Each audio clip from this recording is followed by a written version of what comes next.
الحمدللہ رب العالمین والعاقبۃ للمتقین والصلاة والسلام علی سید الانبیاء والمرسلین اما بعد فاعوذ باللہ من الشیطان الرجیم بسم اللہ الرحمن الرحیم قل لا اسألكم علیہ اجرا الا المودۃ فی القربى صدق اللہ العظیم وقال رسول اللہ صلی اللہ علیہ وسلم حسین منی وانا من الحسین صدق رسولہ النبی الامین المختار الکریم ونحن علی ذلک لمن الشاہدین والشاکرین والحمدللہ رب العالمین۔ منبر رسول پر جلوہ گر حضرات علماء ذوی الاحترام، ائمہ مسجد، حفاظ اکرام، سادات اکرام و محفل میں موجود محترم بزرگوں، نوجوان دوستوں، عزیز بچوں، دور دراز گھروں میں اور پردے کے پیچھے بیٹھ کر سننے والی پردہ نشین مقدس ماؤں، بہنوں اور قوم کی پیاری بچیوں، السلام علیکم ورحمت اللہ وبرکاتہ۔ الصلاة والسلام علیک یا رسول اللہ، الصلاة والسلام علیک یا رسول اللہ، الصلاة والسلام علیک یا حبیب اللہ، الصلاة والسلام علیک یا نبی اللہ،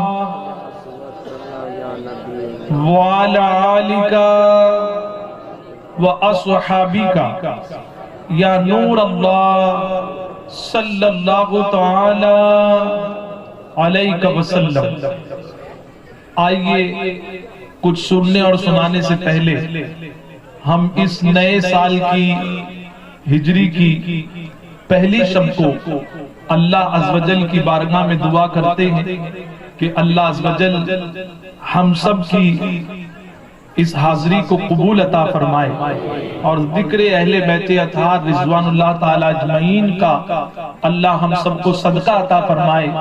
گزشتہ سال آپ سے ہم سے جو کچھ بھی گناہ ہوئے، اللہ ان تمام گناہوں کو اپنے حبیب پاک اور ان کی آل پاک کے صدقہ اور توفیل معاف عطا فرمائے۔ اللہ عز و جل پوری دنیا اور بالخصوص کورونا وائرس کا ہمارے ملک سے خاتمہ فرمائے اور اس آنے والے سال اس نئی ہجری میں اللہ عز و جل حرم شریف کے دروازے اور اس کے حبیب کے در کے دروازے اذن عام فرمائے اور ہمیں یزیدی کردار سے بچتے ہوئے اللہ عز و جل زندگی کی آخری سانس تک حسینی بن کر جینے کی اور حسینی بن کر مرنے کی توفیق عطا فرمائے، آمین یا رب العالمین بجاہ النبی الکریم افضل الصلاۃ والتسلیم۔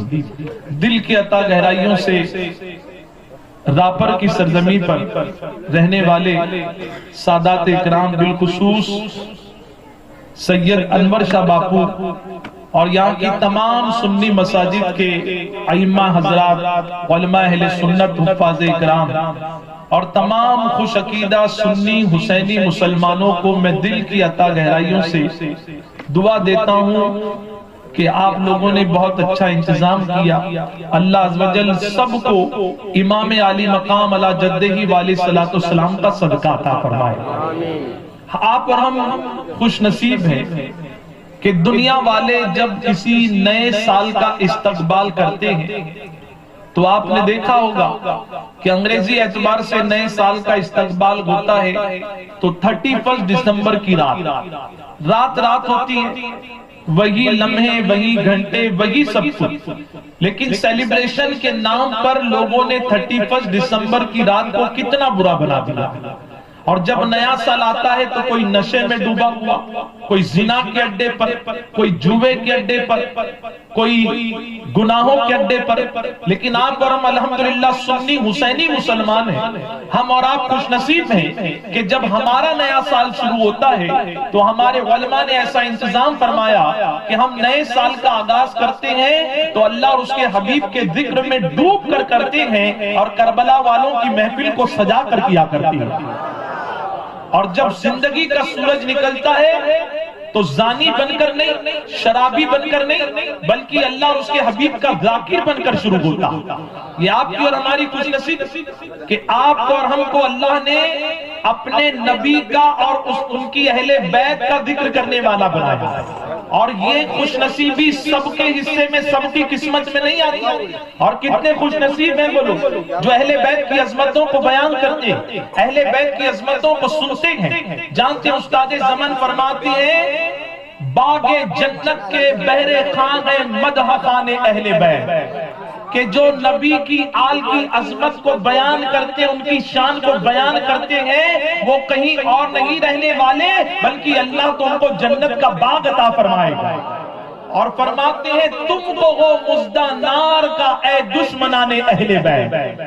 اور آپ کی اور ہماری خوش نصیبی ہے ہم اور آپ ہے کون جو نبی کی آل کی عظمت کو بیان کریں، جن کی شان تو اللہ نے قرآن پاک میں ایک نہیں کئی مقام پر بیان فرمایا. اور فرمایا قُلْ لَا أَسْأَلُكُمْ عَلَيْهِ أَجْرًا إِلَّا الْمَوَدَّةَ فِي الْقُرْبَى.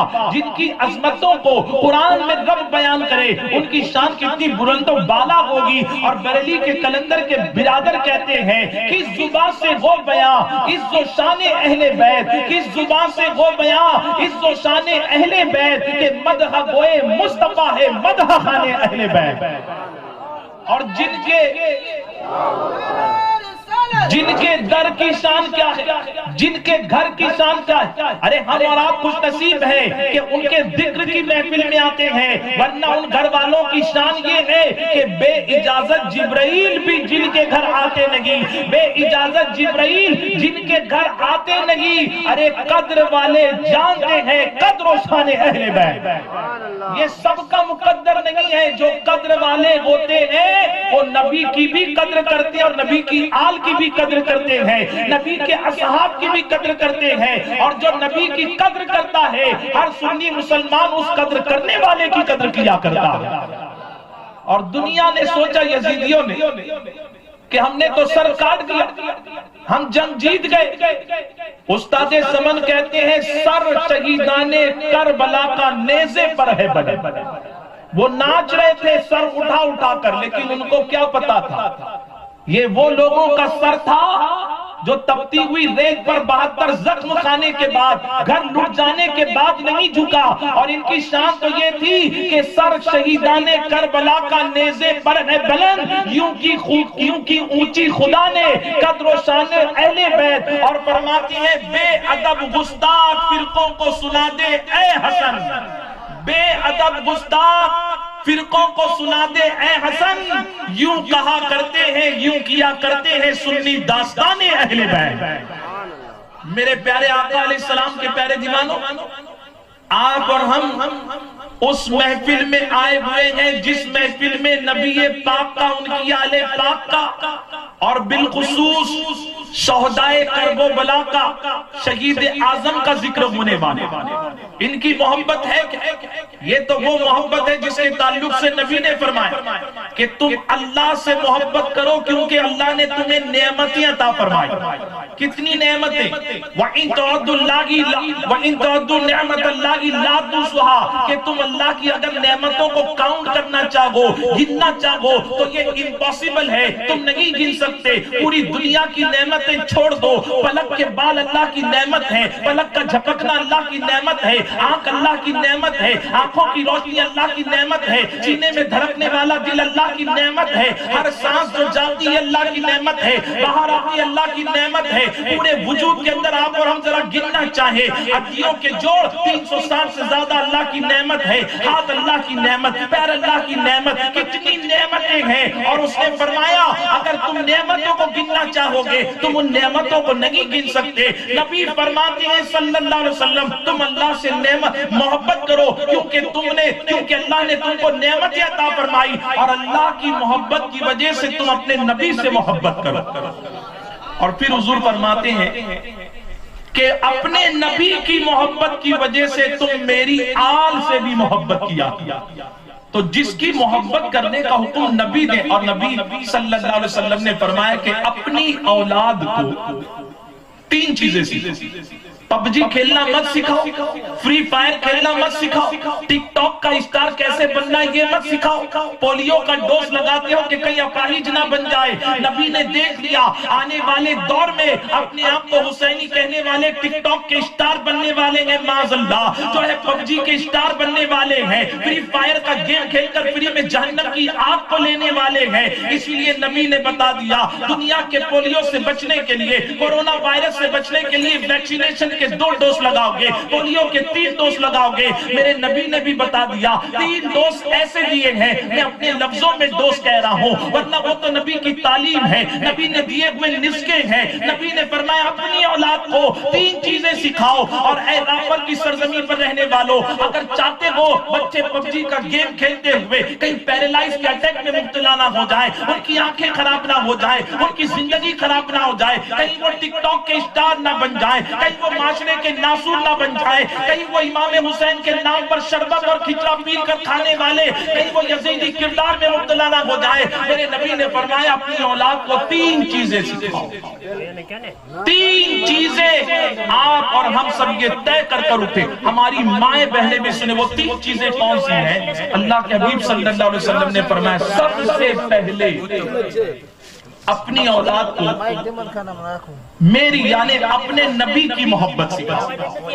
ہم نے یہ سکھایا، سب سکھانے کی فکر ہے، ضرور سکھائیں۔ انجینئر بنائیں، ڈاکٹرز بنائیں، حافظ بنائیں، قاری بنائیں، عالم بنائیں، سنی دعوت اسلامی کے ماحول سے وابستہ کر ایک اچھا داعیہ دین مبلغ بنائیں، سب کچھ بنائیں، لیکن سب سے پہلے بچے کو بنانا ہے۔ یہ سب بعد میں بنیں گے، نبی کا عاشق پہلے بچے کو بنانا، کیونکہ جو بچہ نبی سے محبت کرے گا نا وہ کان میں بالی نہیں پہنے گا۔ جو بچہ نبی سے محبت کرے گا اس کی پینٹ پھٹی ہوئی نہیں ہوگی، اس کی پینٹ نیچے اور ٹی شرٹ اوپر نہیں جائے گی۔ جو بچہ نبی سے محبت کرے گا اذان سن کر مسجد کے باہر کسی گراؤنڈ میں کھیلتا ہوا نظر نہیں آئے گا۔ جو بچہ نبی سے محبت کرے گا اس کا دل دھڑکے گا تو کسی ٹک ٹاک اور فلم اسٹار کے لیے نہیں، اس کا دل دھڑکے گا تو نبی کی محبت میں تڑپنے والا۔ نبی کی محبت سکھاؤ کہ نبی کی محبت کیا ہے۔ میرے امام نے کہا اللہ کی سرتابہ قدم شان ہے یہ، انسان نبی انسان وہ انسان ہے یہ، اور قرآن تو بتاتا ہے ایمان جنہیں ایمان کہتا ہے کہ میری جان ہے یہ۔ جب ایمان کی جان سے محبت ہوگی تو بچہ اپنی جان سے زیادہ، ماں باپ سے زیادہ، کائنات میں سب سے زیادہ کسی سے محبت کرے گا تو اللہ کے حبیب سے محبت کرے گا۔ اور دوسری چیز حضور نے فرمائی، بھلے بتانے میں آگے پیچھے ہوں، تینوں کو ترتیب پا، لیکن یہی 3 چیزیں حضور نے فرمایا اپنی اولاد کو قرآن کی محبت سکھاؤ، قرآن کی محبت۔ ہر کتاب ہم سکھانے پر تلے ہوئے، ضرور سکھائیں، پہلے ہی عرض کر چکا ہوں، لیکن یہ وہ کتاب ہے جس کی تعلیم، جس کی محبت میرے نبی نے بتائی کہ اپنی اولاد کو قرآن کی محبت سکھاؤ۔ اور پھر دوسرے اس کے بعد میرے آقا فرماتے کہ اپنی اولادوں کو میری اہل بیت کی محبت سکھاؤ۔ اب ذرا فیصلہ کریں، محاسبہ کریں، کیا آپ اور ہم یہ تینوں چیزیں دے رہے ہیں؟ یہ تینوں ڈوز بچوں کو پلایا ہے؟ ارے بچوں کو بعد میں پلائیں، کیا ہم خود نے پیا ہے؟ کیا نبی سے اپنی جان سے زیادہ، کائنات میں سب سے زیادہ محبت ہے؟ کیا قرآن پڑھنے آتا ہے؟ کیا قرآن سے محبت ہے؟ وہ عظیم کتاب، وہ عظیم محبت جو حضرت زید کہتے ہیں بیر رحم، بیر ایک کنویں کے پاس، بیر ارکم کے پاس حضور صلی اللہ علیہ وسلم نے اونٹنی پر اپنی سواری پر سوار ہو کر خطبہ دیا تھا۔ اللہ اکبر، اللہ کے حبیب صلی صلی اللہ علیہ وسلم نے فرمایا اے میرے غلاموں میں تمہارے درمیان دو وزنی بھاری چیزیں چھوڑے جا رہا ہوں. دو ہاتھ اللہ نے دیے, نبی نے نعمتیں بھی دو بتا دی. آقا نے فرمایا دو بھاری چیزیں چھوڑے جا رہا ہوں, جب تک تم ان کو پکڑے رہو گے کبھی گمراہ نہیں ہوگے. حضور سے عرض کیا یا رسول اللہ علیہ السلام وہ دو وزنی کی چیزیں کون سی ہیں؟ اور اے مسلمانوں یاد رکھو حضور فرما رہے صلی اللہ علیہ وسلم وزنی بھاری چیزیں, جس کو حضور بھاری کہتے ہیں پوری دنیا ایک ترازو میں آئے. دنیا ہلکی تو ہو سکتی ہے, ہمارے نبی کا فرمان کبھی ہلکا ہو ہی نہیں سکتا. کیوں نہیں ہو سکتا؟ وجہ یہ ہے دنیا کا کوئی انسان کچھ کہتا ہے تو زبان بھی اس کی ہوتی ہے, فکر بھی اس کی ہوتی ہے, سوچنا بھی اس کا, زبان بھی اس کی, فکر بھی اس کی. لیکن جب اللہ کے محبوب صلی اللہ علیہ وسلم کچھ فرماتے ہیں, کچھ کہتے ہیں, تو حضور کے کہنے کا کیا کہنا؟ حضور کا کہنا معمولی نہیں ہے. وہ لوگ بڑے کم پڑھے لکھے جاہل ہیں جنہوں نے معاذ اللہ حضور کو اپنی طرح بشر کہہ دیا یا لکھ دیا. ارے مصطفیٰ جان رحمت صلی اللہ علیہ وسلم کی شان تو یہ ہے کہ ان کے کہنے کا کیا کہنا. ان کے کہنے پر تو اٹھاؤ 27 پارے سورہ النجم کو شروع کی آیت میں رب فرماتا ہے وما ينطق عن الهوى ان هو الا وحی یوحی. اے لوگوں سن لو میرے محبوب جو کچھ کہتے ہیں, ارے زبان محبوب کی ہوتی ہے اور زبان پر فرمان ان کے خدا کا ہوا کرتا. بریلی کے کلندر کا قلم پکار اٹھا, وہ دہن جس کی ہر بات وحی خدا, چشمے علم و حکمت پہ لاکھوں سلام, اور وہ زبان جس کو سب ان کی کنجی کہے اس کی نافذ حکومت پہ لاکھوں سلام. سبحان اللہ, بہت خوب. اللہ کے محبوب نے فرمایا دو وزنی چیزیں. کتنی بولیں گے؟ ہاتھ بھی دو اور نبی نے عطا بھی کیے دو چیزیں. آج ہمارے ہاتھوں میں کیا ہے؟ حضور نے کہا میرے امتی دو ہاتھ ہیں, مضبوطی سے پکڑ لینا. مضبوطی, اور علماء نے فرمایا اتنی مضبوطی سے پکڑو کہ شیر اپنے شکار کو اپنے جبڑوں میں اس طرح پکڑ لیتا ہے کہ کوئی چھڑانا بھی چاہے تو نہیں چھوٹ سکے. تم بھی ایسا پکڑ لو پوری دنیا طاقت لگا دے کہ مسلمان ان چیزوں سے دور ہو جائے. مسلمان جان دینا تو گوارا کرے, لیکن یہ دو نعمتیں ہاتھوں سے چھوٹ جائے کبھی گوارا نہیں کرے. صحابہ نے اس کے حضور وہ دو چیزیں کون سی؟ اور راپر میں رہنے والوں آج گجرات کچھ کا بھی حال ایسا ہوتا جا رہا ہے. یہ وہ سرزمین ہے جہاں پر سادات اکرام کا فیضان کچھ کے ہر گاؤں, ہر گلی, ہر نکڑ پر نظر آتا ہے. یہ کیوں ہے؟ وجہ یہ ہے کہ ہاتھوں میں سادات اکرام کا دامن ہے. پکڑے رہنا کبھی مضبوطی سے, اس کو ہمیشہ مضبوطی سے پکڑے رہنا, چھوڑنا مت. اچھا دیکھیے, پہلی بار راپر آنا ہوا ہے, کوئی سادات اکرام یا حافظ قرآن یا علماء اکرام یا کوئی سید زادے نیچے ہوں تو بڑے ادب سے ریکویسٹ کرتا ہوں, ہماری تحریک سنی دعوت اسلامی نے یہی ادب دیا, علماء کی بھی تعظیم کرنی ہے, حفاظ کی بھی تعظیم کرنی ہے, اور سادات کی بھی تعظیم کرنی ہے. تو اگر انتظامیہ کمیٹی کوئی نہیں پہچان پا رہے, قرب و جوار سے, اعتراف سے, کوئی اگر اطراف سے کوئی آئے ہوئے ہیں عالم دین نیچے بیٹھے ہوئے ہیں, تو اطمینان اور سکون کے ساتھ آگے آ جائیں. منبر کے اصل حقدار تو آپ ہی حضرات ہیں. ہم لوگ بہت چھوٹے مبلغ ہیں, خادم ہیں, تو یہ حق آپ کا ہے. اگر آپ کسی وجہ سے نہیں آ رہے, آپ کا اخلاص ہے, اللہ آپ کو جزائے خیر عطا فرمائے. آج کیوں امت گناہوں کے اور برائی کے دلدل میں ڈستی جا رہی ہے؟ وجہ یہ ہے کہ نبی نے کہا دو چیزیں تمہارے ہاتھوں میں دی جا رہی ہے, ان کو مضبوطی سے پکڑے رہنا. اور دنیا نے دیکھ لیا جب تک مسلمان اپنے دونوں ہاتھوں سے نبی کی عطا کردہ چیزوں کو پکڑے رکھا تھا, یہ مسلمان جہاں جاتا تھا, کبھی معین الدین بن کر غریب نواز کے نام پر ہندوستان آتا تھا, اللہ نے اس کو ہندوستان کا تاجدار بنا دیا. کبھی وہ عبد القادر بن کر بغداد جاتا تھا, اللہ اس کو ولیوں کا تاج سلطان بنا دیتا ہے. یہ دونوں ہاتھوں میں وہ دو نعمتیں تھی, اور آج دنیا نے پوری طاقت لگا دی مسلمانوں کے ہاتھوں سے یہ چیزیں چھڑائی جائے. اور آج آپ اور ہم اپنا محاسبہ کریں تو ہم کو اپنے گاؤں میں, شہروں میں, محلوں میں, اپنے ملک میں نظر آئے گا یہ دو چیزیں چھوٹ گئی. کون سی ہیں وہ دو چیزیں جس کو نبی نے کہا تھا بھاری چیزیں چھوڑے جا رہا ہوں, وزنی چیزیں؟ کون سی تھی؟ حضور نے فرمایا ایک ہے اللہ کی کتاب قرآن, وزنی چیزیں حضور نے فرمایا بھاری، جس کو حضور بھاری کہیں، کیا دنیا میں اس سے بھاری کوئی چیز ہو سکتی؟ قرآن کتنا بھاری ہے؟ قرآن کتنا بھاری ہے؟ آپ کہیں گے کیسی بات کر رہے ہیں یونس بھائی؟ 30 پارے کی ایک بک ہے، 114 سورے، کم و بیش 540 رکوع اور 6666 اپروکسیمیٹلی جس میں آیتیں ہیں، ایک بک کو آپ کہہ رہے ہیں کہ یہ اتنی بھاری ہے؟ مسلمانوں، میں نہیں کہہ رہا ہوں، حفاظ سے علماء سے پوچھو یہ کتاب کتنی بھاری ہے۔ سورۃ الحشر اللہ کریم فرماتا ہے لو انزلنا ھذا القرآن علی جبل لرأیتہ خاشعا متصدعا من خشیۃ اللہ، کہ اللہ اگر پہاڑوں پر قرآن کو اتارتا تو دنیا دیکھتی کہ پہاڑ ریزہ ریزہ ہو جاتا۔ آپ کہیں پہاڑ پر قرآن نہیں اترا، اتنا طاقتور تھا کہ پہاڑ ٹکڑے ٹکڑے ہو جاتے، تو پھر کہاں اترا بھائی؟ تو جانتے ہو سب سے زیادہ طاقتور اللہ نے پوری کائنات میں کسی کو بنایا ہے تو کسی اور کو نہیں، اپنے حبیب کو بنایا۔ آپ کہیں گے کیسے؟ اب بچوں کو ہم سب کو سمجھنے کی ضرورت ہے، کیونکہ لوگ ہر چیز لوٹنا بعد میں چاہتے ہیں، مسلمانوں سے ایمان پہلے لوٹنا چاہتے ہیں کہ مسلمان جان سے زیادہ نبی سے محبت کیوں کرے؟ صحابہ سے محبت ہے نبی کی نسبت سے، اہل بیت سے محبت ہے نبی کی نسبت سے، ولیوں سے محبت ہے نبی کی نسبت سے، سگے ماں باپ سے محبت ہے نبی کی نسبت سے، بیوی سے محبت ہے نبی کی نسبت سے، ساری دنیا میں ایک دوسرے سے مسلمان بھائیوں سے محبت ہے نبی کی نسبت سے، غیر مسلم سے بھی محبت ہے کیونکہ نبی نے حق بتائے ہیں نبی کی نسبت سے، سب کچھ نبی کی نسبت سے ہے۔ اللہ اکبر! تو جب نبی نے کہہ دیا کہ وزنی چیزیں ہیں، اور قرآن کتنا وزن کہ پہاڑ پر اترے تو پہاڑ کے ٹکڑے ٹکڑے ہو جائے، اور میں عرض کرنا چاہتا ہوں کہ پوری کائنات میں سب سے زیادہ طاقتور ہمارے نبی ہیں۔ کیوں؟ ایک سوال کوسچن مارک اٹھتا ہے کہ پہاڑ پہ اترتا تو پہاڑ ٹکڑا ٹکڑا ہو جاتا، تو اب تو قرآن وہاں اترے گا جو پہاڑ سے زیادہ طاقتور ہے؟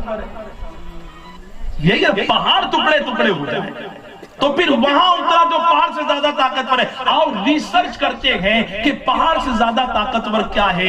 کوئی پڑھا لکھا شخص جو سائنسداں ہوگا، قوم کے بزرگ ہوگے، کہیں گے یونس بھائی آئی نو دی آنسر، پہاڑ سے، کیونکہ پہاڑ پتھروں کا، پتھر سے زیادہ طاقتور آئرن، لوہے میں، حدید میں، کہ ہتھوڑے سے یا سنبل سے یا پھاوڑے سے پتھر کو مارو پتھر کے ٹکڑے ہو جاتے ہیں، تو کیا حدید پر، لوہے آئرن پر قرآن اترا؟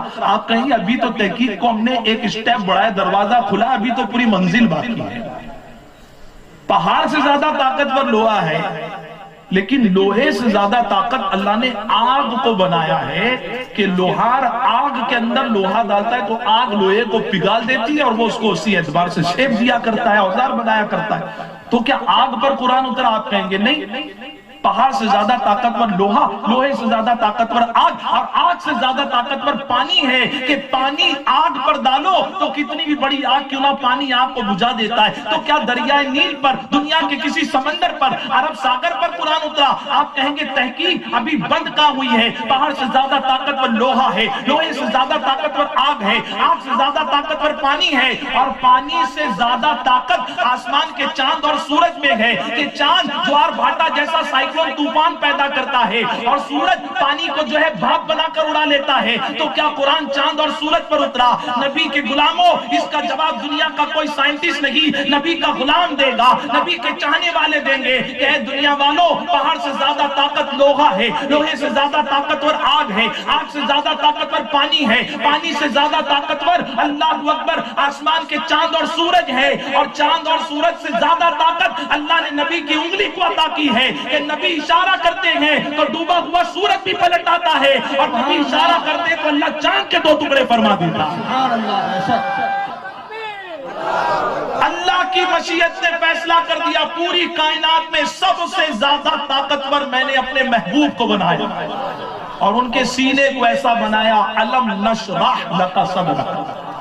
تو فیصلہ کر دیا مشیت نے، وہ جو طاقتور چیز ہے قرآن، اللہ اس کو کہیں اور نہیں اپنے محبوب کے سینے پر نازل فرمایا۔ کتنا طاقتور ہے یہ قرآن، کتنا طاقتور! اس کو ہم نے چھوڑ دیا۔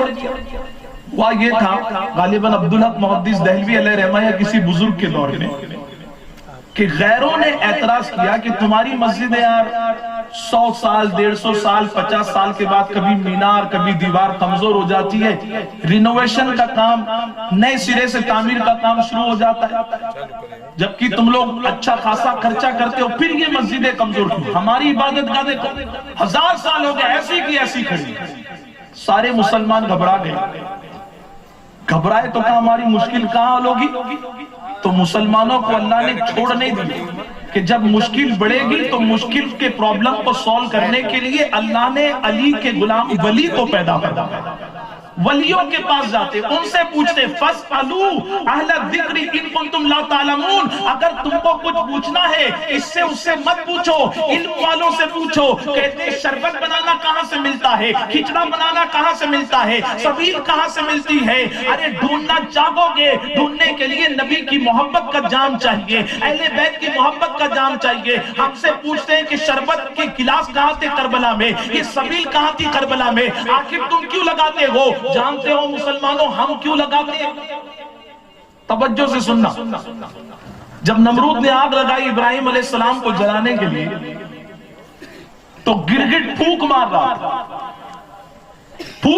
تھا گرگٹ کی، آگ اور بڑھ کے اور آگ بڑھ کے، لیکن لوگوں نے دیکھا سمندر کے پاس ایک مینڈک ہے، فراگ جاتا ہے اپنے منہ میں پانی لگا اور دور سے آگ کو مار کے پھینکتا ہے۔ دوسرے چرند پرندوں نے کہا اپنے سائز کو دیکھ اور نمرود کی آگ کو دیکھ، تیرے بجھانے سے آگ بجھے گی؟ جانور ہے لیکن اس کے جملوں پر فکر کر، اس نے کہا مجھے معلوم ہے آگ نہیں بجھے گی، لیکن جنالے والے میں نمرود اور نمرودیوں کا نام لکھا جائے گا تو آگ بجھانے والوں میں خلیل کے غلام کی حیثیت سے میرا بھی نام لکھا جائے گا۔ یہ سبیل سربت کیوں ہے؟ وجہ ایک ہے کہ دنیا لکھے گی کہ پیاسا رکھنا یزید کا کام ہے، تو ہر انسان کو جانور کو پانی پلانا یہ سنی حسینیوں کا کام ہے۔ سبحان اللہ، نعرہ تکبیر، نعرہ رسالت۔ یہ سبیلیں لگا کر ہم بتاتے ہیں ہم پیاسے رکھنے والے لوگ نہیں ہیں، اور ہم تو اس امام زین العابدین کے ماننے والے جانتے ہوا یہ کہ جب اللہ نے یزیدیوں کی پکڑ فرمائی تو ایک یزیدی جان بچاتا ہوا بھاگا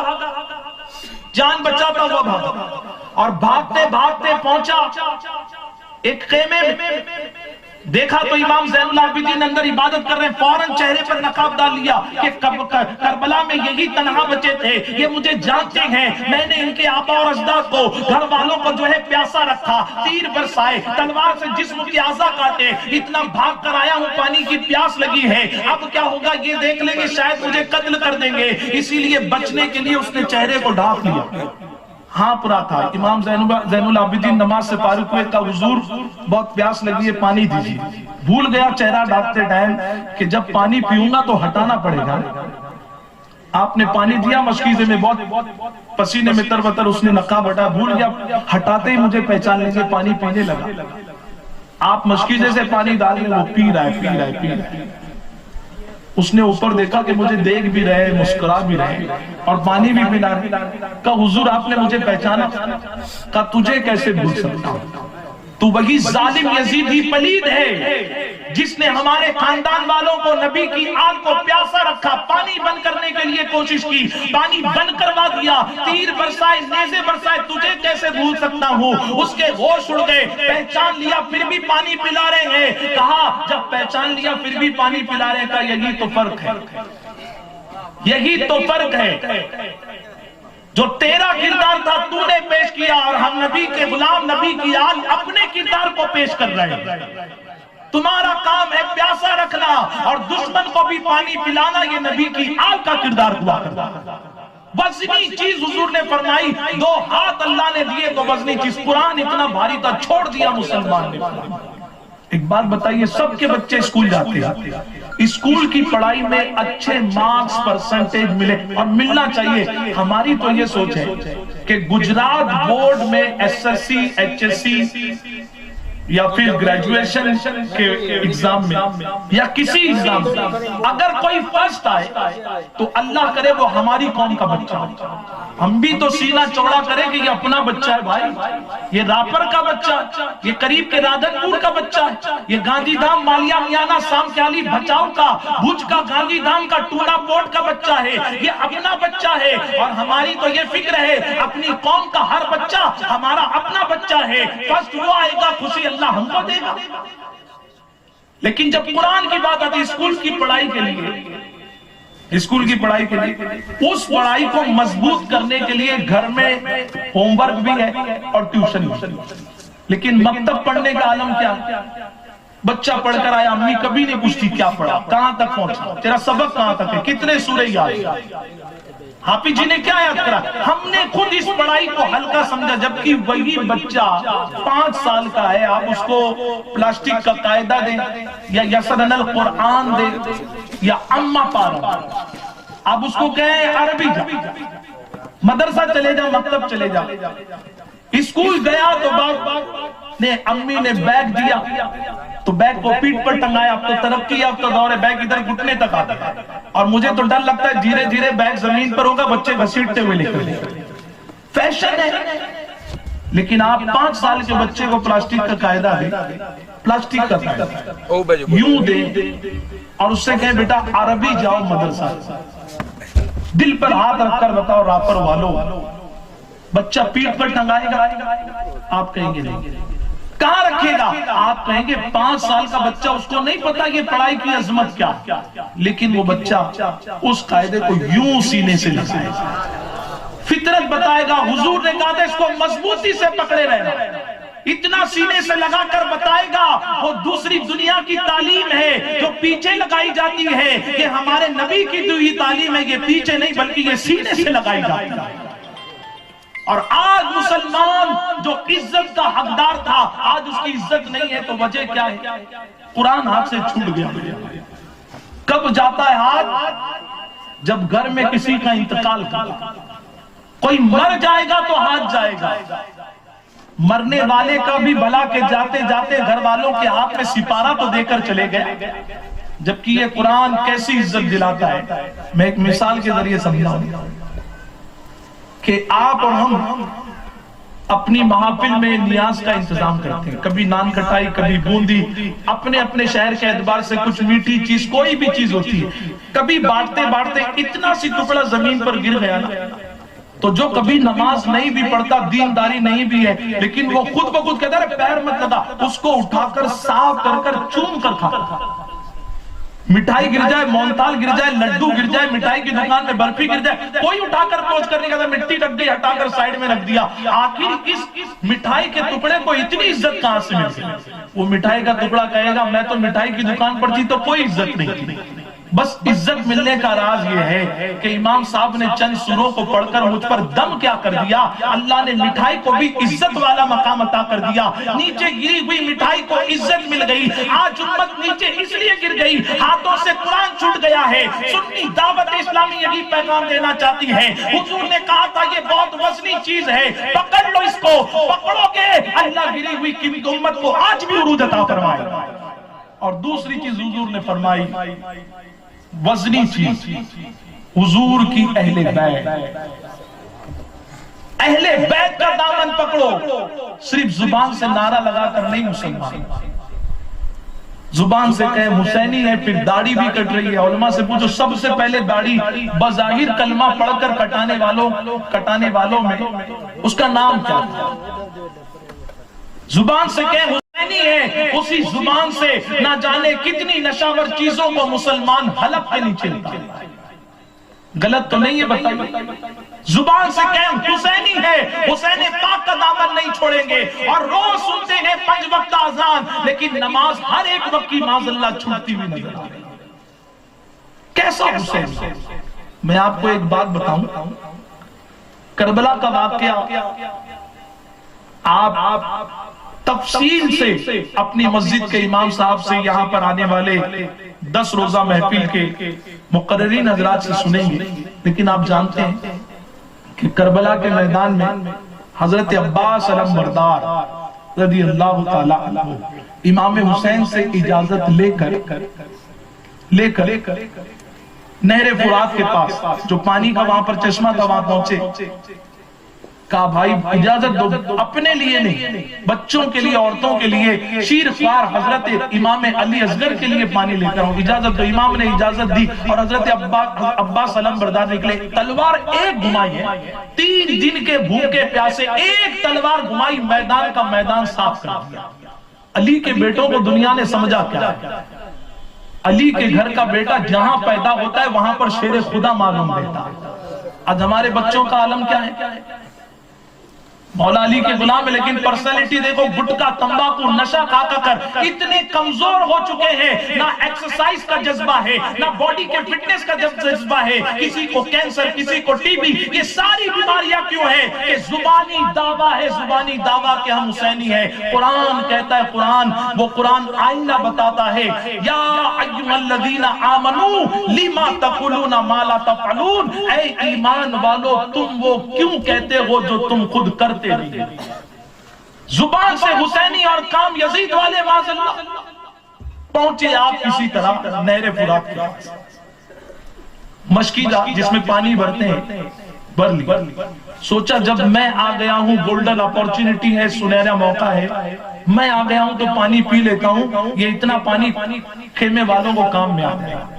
آپ نے ہاتھوں کو چلو بنا کر حضرت عباس علم بردار علی جدہ والی السلام نے یوں ہاتھ میں پانی لیا، گھوڑا کھڑا ہے، گھوڑا بھی پیاسا ہے، لیکن جب تک آپ پینے کے لیے پانی نہیں لیتے گھوڑے نے منہ آگے نہیں بڑھایا۔ یہ وہ جانور ہے، بتانا چاہتا ہے انسان جو تو جانور بنتا جا رہا ہے۔ ارے دیکھ، جب امام پیاسا ہے، گھوڑا جانور ہے، لیکن جب تک امام پیاس نہیں بجھائے گا گھوڑا جانور ہونے کے بعد بھی پانی پینے کے لیے تیار ہے۔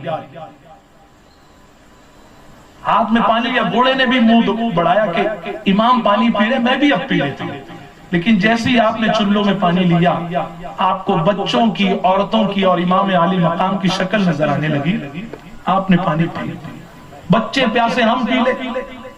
اگر مسلمان اتنا ہی سوچے کہ میں جوا کھیل رہا ہوں، سارا پیسہ چلے جائے گا، بچے بھوکے مر جائیں گے، کچھ فکر نہیں کرتا، اڑاؤ پیسہ، گھر میں جو ہوگا بھیک مانگیں گے، عورت دوسرے کے ہاں برتن مانگے گی، میری بوڑھی ماں جا کر دوسرے کے ہاں کپڑے دھوئے گی، سب بھول جاتا ہے۔ لیکن دیکھو گھوڑا بتانا چاہتا ہے کہ سچا حسینی کون ہوگا۔ معاشرے میں لوگ بھوکے مر رہے، کورونا میں کام چھوٹ گیا، پیسے والوں کو کچھ نہیں پڑی، اپنے سامنے آئے، اپنا پیٹ پھول کر باہر نکل جائے، غریب کو کوئی یاد نہیں۔ امام کی سیلری کٹے گی، مؤذن کی کٹے گی، اپن سب کچھ وہی کرتے رہیں گے جو اپنا دل چاہتا ہے۔ آپ نے جب پانی، گھوڑے نے منہ بڑھایا، لیکن جب آپ نے پانی چھوڑا تو گھوڑا جس کا منہ پانی تک پہنچ گیا، پانی تک پہنچ گیا تھا، اس نے منہ واپس پیچھے لے لیا۔ امام نے کہا، میرے پیارے گھوڑے، تو پانی پی لے۔ بظاہر جو بے زبان تھا اس نے یوں گردن ہلا کر کہا، امام بچے پیاسے، امام پیاسا، آپ پیاسے، میں جانور ہوں، نعرہ تو نہیں لگا سکتا، لیکن ثبوت عمل کر دوں گا۔ آپ جب تک پیاسے رہیں گے جان تو دے دوں گا، لیکن اپنی حلق کے نیچے سے پانی کا قطرہ نہیں دوں گا۔ کہاں گئے راہ پر کے مسلمانوں جو اپنی حلق کے نیچے تم حرام چیزیں اتار رہے ہو؟ کاش کہ ہم نے قرآن پر عمل کیا ہوتا، نبی کی آل کے دامن کو مضبوطی سے پکڑا ہوتا۔ جب دونوں ہاتھوں میں یہ دو نعمتیں ہوتی تو ہمارا معاشرہ کبھی برائی کی طرف نہیں جاتا۔ آیت نازل کی اللہ نے، قُلْ لَا أَسْأَلُكُمْ عَلَيْهِ أَجْرًا إِلَّا الْمَوَدَّةَ فِي الْقُرْبَى، کہ محبوب صلی اللہ علیہ وسلم آپ فرما دیجئے، تم فرما دو کہ آپ نے اپنی امت کے لیے جو کچھ بھی کیا ہے، اجرت کے طور پر اگر امتی آپ کو کچھ دینا چاہتے ہیں تو محبوب آپ کہہ دو، آپ کا رب فرماتا ہے کچھ نہ کریں، آپ کے امتی آپ کی اہل بیت سے محبت کرنے لگے۔ قرآن آپ اور ہم پڑھتے ہیں، لیکن آیت اتری کی ہوا یہ کہ صحابہ اکرام آپس میں بیٹھ کر مشورہ کر رہے تھے۔ آپ سے بھی کہوں گا، کہ کبھی اپنے گاؤں کو لے کر فکر کرو، اپنے محلوں کو لے کر فکر کرو، اپنی قوم کو لے کر فکر کرو۔ یہ فکر کرنا امت کی، یہ صحابہ اکرام کی اور ہمارے نبی کی سنت مبارکہ ہے۔ ہم بیٹھتے ہیں تو کرکٹ کی بات، ہم بیٹھتے ہیں تو اس کی اس کی قیمت، ہم بیٹھتے ہیں تو برائی، ہم بیٹھتے ہیں تو صرف چائے، بیڑی، سگریٹ، گٹکا، اسی پر محفل ختم ہو جاتی ہے۔ امت کا کیا ہوگا اس کی کسی کو کوئی فکر نہیں۔ صحابہ نے بیٹھ کر مشورہ کیا کہ دیکھو یہ دین اللہ کا مقدس دین، ان الدین عند اللہ الاسلام، اللہ نے جس دین کو اپنے سب سے زیادہ پسند کیا وہ دین اسلام ہم تک پہنچانے کے لیے ہمارے نبی نے کتنی قربانی دی۔ کبھی ہم نے سوچا یہ کلمے کی دولت ہندوستان تک صرف تقریر کر کر نہیں آئی ہے، تقریر کے ذریعے نہیں آئی ہے مسلمان۔ جب حضور علیہ السلام نے اعلان نبوت کیا، آپ کے اپنے شہر میں رہنے والے، مکے میں رہنے والے، آپ کے رشتہ دار آپ کے دشمن بن گئے۔ جب حضور خانہ کعبہ کے سامنے سجدہ کرتے تھے، پیٹھ پر معاذ اللہ جانور کی ہوجری لا کر ڈال دی جاتی تھی۔ آپ نماز پڑھتے ہو، مؤذن آ کر پنکھا چالو کرتا ہے، پھر بھی نہیں پڑھتے۔ کبھی کبھی ہم سوچتے ہیں کہ کیا بات ہے، امام علی مقام علی جدہ والے صلاۃ والسلام نے شہادت کا جام پیا تو بھی نماز کی حالت میں سجدے میں۔ وہ ایسے نوازے تھے جو بتانا چاہتے تھے اس نبی کا نوازا ہوں جس کے جسم پر، پیٹھ پر، پشت پر اوجڑی بھی لا کر ڈال دی گئی، پتھر برسائے گئے، لیکن میرے نبی نے کبھی نماز کو نہیں ترک کیا۔ میں اس ماں کا بیٹا ہوں کہ میرے والد کے حق کو ادا کرنے کے بعد میری ماں پہلی رکعت کا پہلا سجدہ کرتی تھی، اور اتنا لمبا سجدہ کرتی تھی کہ ایک ہی سجدے میں پوری رات گزر جاتی، اور مسجد سے آواز آتی الصلاۃ خیر من النوم۔ میری ماں اٹھ کر دعا کرتی، اللہ ایک رات تو ایسی بنا دے کہ تیری بندی فاطمہ جی بھر کر تیرا سجدہ تو کر لے۔ جب گھر میں گھر والے ایسے نمازی ہوتے ہیں تو بچے پب جی نہیں کھیلتے میرے بھائی، بچے ٹک ٹاک اسٹار نہیں بنتے، بائک لے کر اسٹنٹ نہیں کرتے۔ وہ بچے بتاتے ہیں کہ حسین پاک اس والد کے بیٹے ہیں کہ جنگ کے میدان میں اگر جسم میں کہیں تیر لگ جائے اور تیر نکالنے کے لیے تکلیف ہوتی تھی تو وہ تیر نماز کی حالت میں نکلا جاتا تھا۔ جب گھر والے ایسے نمازی ہوتے ہیں تو بچے بتاتے ہیں نہ بیت اللہ میں، نہ مسجد میں، نہ حرم کی دیواروں کے سائے میں نماز عشق ادا ہوتی ہے، تلواروں کے سائے میں۔ 60 سال والے نماز نہیں پڑھ رہے، داڑھی نہیں رکھ رہے، بچوں سے کیا امید کرے میرے بھائی؟ جمعہ کی 2 پڑھ کر ایسا بھاگے جیسے مسجد میں نہیں، معاذ اللہ کہیں اور آ کر بند بیٹھے۔ ہنسنے کی بات ہے کہ رونے کی بات؟ اتنے کم نصیب ہو گئے آپ ہم کہ لاک ڈاؤن لگتا ہے تو سب سے پہلے مسجد، سب سے پہلے کیا بند ہوتی ہے؟ مسجد بند۔